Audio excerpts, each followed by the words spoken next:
Hello and welcome to another edition of Medill Newsmakers. I'm your host, Alex Campbell. Today on the show, we'll be looking at one of the fastest growing sports in America, soccer. While soccer is booming in popularity, a 2018 study by the Sports and Fitness Industry Association found that participation at the youth level is actually down, and one of the primary contributors is the often high cost of youth soccer programs. The result is that soccer, the so-called global game, is not equally accessible to everyone. Today on Medill Newsmakers, we'll explore what professional teams, local organizations, and the game's highest authorities are doing to remove the obstacles some young players face.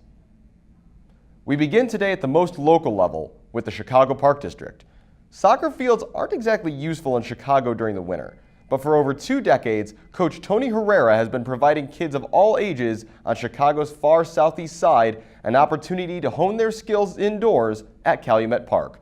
I spoke with Tony following his most recent practice. Coach Tony Herrera knows that his weeknight indoor soccer programs are about more than just soccer.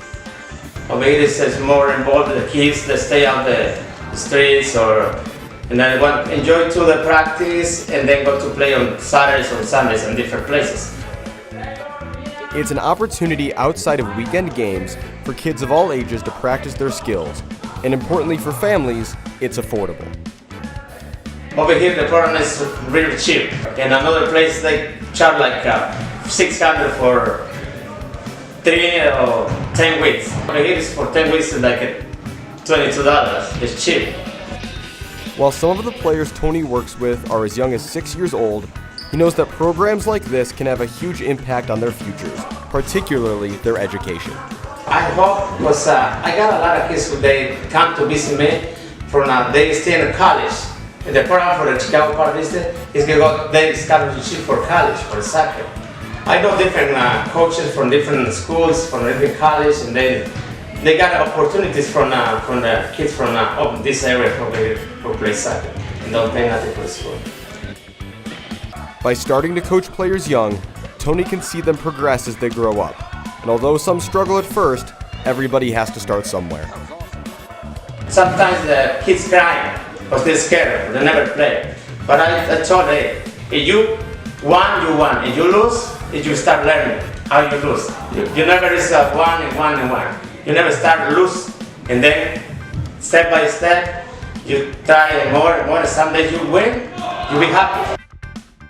Given that he's now been coaching with the Park District for over 2 decades, Tony said that being able to watch kids progress, whether do college soccer or a successful career elsewhere, continues to motivate him to volunteer his time.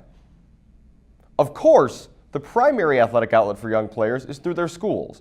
While soccer isn't usually thought of as an urban sport in America, some Chicago schools have had tremendous success, including Whitney Young Magnet School on the west side.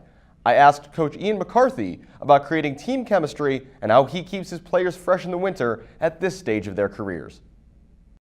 Coach McCarthy, thanks so much for taking the time to meet with me today and come on Medill Newsmakers. Thank you for having me, Alex. So where I wanted to start with is, as a coach at a school like Whitney Young, you're working not just with kids from one neighborhood, but with students and players from all over Chicago, coming from different geographic as well as socioeconomic backgrounds. So as a coach, how do you try to, effectively blend all these players who are coming from different places into one cohesive team? We really work to make them understand, and my coaches understand, that this is a cycle, right? So we have new kids coming in that have to be reintroduced to what we're doing, fortunately, we have to reintroduce that to some of our former players, our second, third year players, and then hopefully give them something to progress with as well. So it's just understanding that it is high school and it's a cycle, and obviously we're all trying to grow, but at the same time we have to be introduced to the philosophy or the tactical plan year in and year out. From your perspective as a high school coach, how do you view investment that's being made in soccer locally, and is there anything else you'd like to see more of done to continue to help the sport develop? I mean, obviously we need bigger spaces for the 120 by 80 field, for the high schools and the clubs to play on, but I really think we have a great opportunity in the city to take advantage of some open lots and create futsal courts. The game doesn't have to be played 11v11 all the time. We can have 4v4 and futsal 5v5, and in an uncoached circumstance too, like where kids are able to be creative and take risks, and hopefully that shows up when they get into the organized setting. But ultimately, one of the reasons why we're successful as a nation with basketball is because we have courts everywhere. Right. And kids are able to express themselves in ways without a coach saying you can't do that. Right. And we have some of the best players in the world that come off of those courts. I think we could do the same thing for futsal. Coach Ian McCarthy from Whitney Young, thanks so much for coming on Medill Newsmakers today. We really appreciate you taking the time. All right. Thank you, Alex.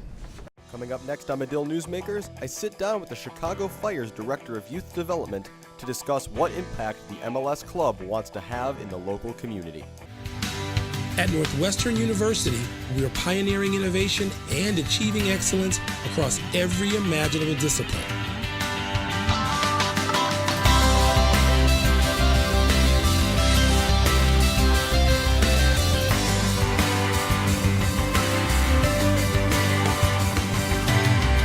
At Northwestern University, the possibilities are endless. Welcome back to this soccer-filled edition of Medill Newsmakers.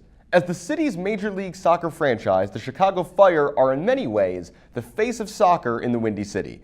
They manage 10 different development academies, mostly in Chicago and the surrounding area, and I spoke with Vice President of Soccer Business Paul Cadwell about the club's goals in terms of youth development and local soccer impact. Paul, thanks so much for taking the time today. Really appreciate you taking a few minutes to talk to us about the Fire's work here in Chicago. My pleasure. Thanks for reaching out and having me today. Given your experience, on the other side of the pond, what do you think you personally bring in terms of your perspective on youth development and, cultivating talent that you've been able to put into practice here in Chicago? I think the biggest thing that we've tried to achieve with what we're doing on the youth development end is to create an emotional attachment between the club and the community. One way to try and connect your club to the community is through youth programming. Get the children at a young age, get them connected to your club, and create that emotional attachment so they don't want to be swayed by maybe one of the bigger clubs within the Premier League. I think one of the key things that we've done is create important partnerships with key stakeholders within the city. So Chicago Public Schools, Right. Chicago Park District, us connecting with them gives us a footprint into every single neighborhood in the city. Going back last year, you had Georgia Mihailovic over the past couple of years, who's from the suburbs, being a pretty big part of the team. And now you've got Andre Reynolds, who's the first youth player that's been signed to the first team squad from Chicago proper. In terms of a signal of success for what you do in your work, what does it mean to see a local kid on the Chicago Fire's roster? That's huge, right? We're creating heroes for tomorrow's future players. So if a 6 or 7-year-old child from Little Village or from Gresham or from Englewood can see that a player from city limits has made it to the pro ranks and that he looks and speaks and has gone through the same system that they have, that creates so much synergy and energy for us, because these kids within Chicago now have a hero, a 17, 18-year-old hero, and say, hey, that kid made it, why can't I? And that's been a very big story for us in the off-season, to attach our plays program to AJ. So we're in 30 schools with our plays program, very high concentration of Latino and African American children. So as many heroes that we can create that look and speak like those children just helps us overall. One of the big things that we try to educate our players on is that soccer represents the city of Chicago. When you look at the ethnicities, the races, the languages that are spoken in our locker room, they very much match what's happening within the city overall. You talk about creating heroes for the kids. What do you envision the Fire's impact on the greater Chicago community can be, both in a specifically soccer's perspective, but then wider as a professional sports organization that's a flagship in the city? Our ownership group, along with US Soccer Foundation, has built 50 pitches within Chicago the last 12 months, and that is to get children to feel safe in the neighborhoods they're at. One of the barriers sometimes is that there's no safe environments for the children to play a sport, so whether it's soccer, basketball, or football. One of the things is our programming creates those safe environments where children can get outside and play. Paul Cadwell, thanks so much for taking some time for us today. Thank you, Alex. Thanks for the time today. In addition to local signings Georgia Mihailovic and Andre Reynolds, the Fire recently signed 14-year-old Gabriel Solanina, a native of suburban Addison, to a homegrown player contract. He's the second youngest signing in Major League Soccer history, only older than Freddie Adu, who is also 14. Coming up next, I'm joined by Jaron Miklos, the director of US Soccer's Development Academy, to hear what American soccer's highest authority is doing to ensure opportunity for the most talented young players.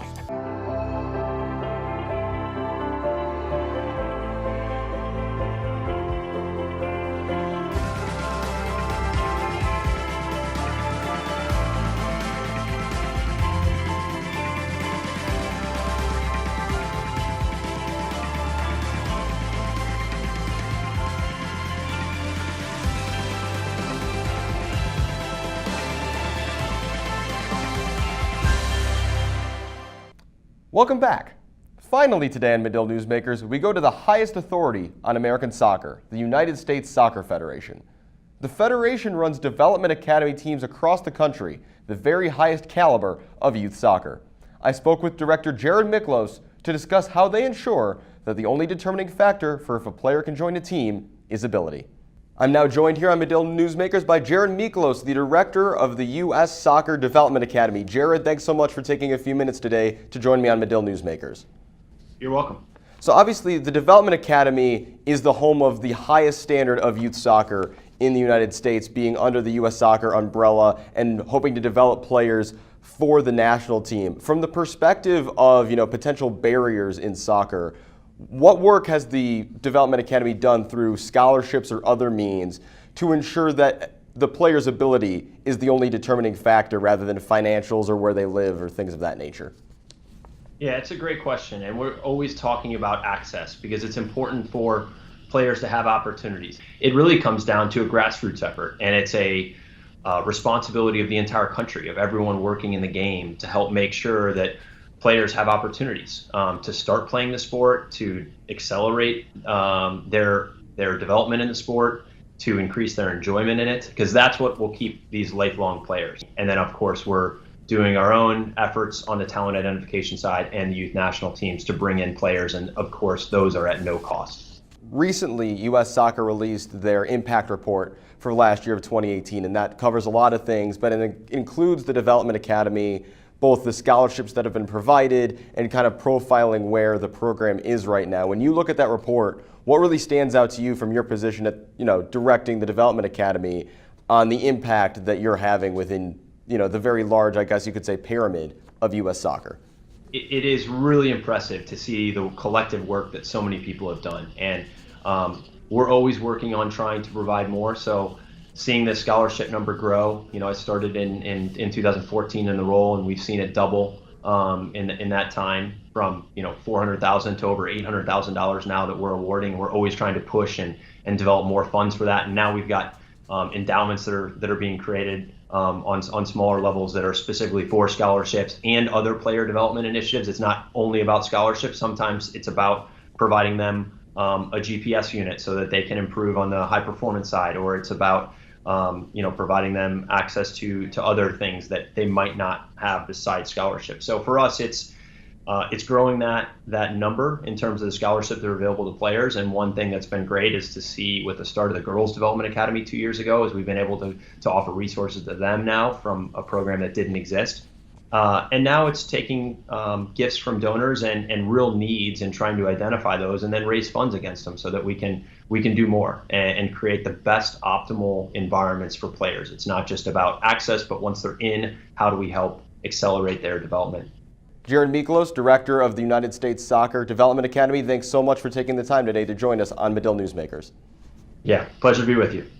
As the Development Academy continues to strive to develop the next generation of men's and women's national team players, it continues to grow.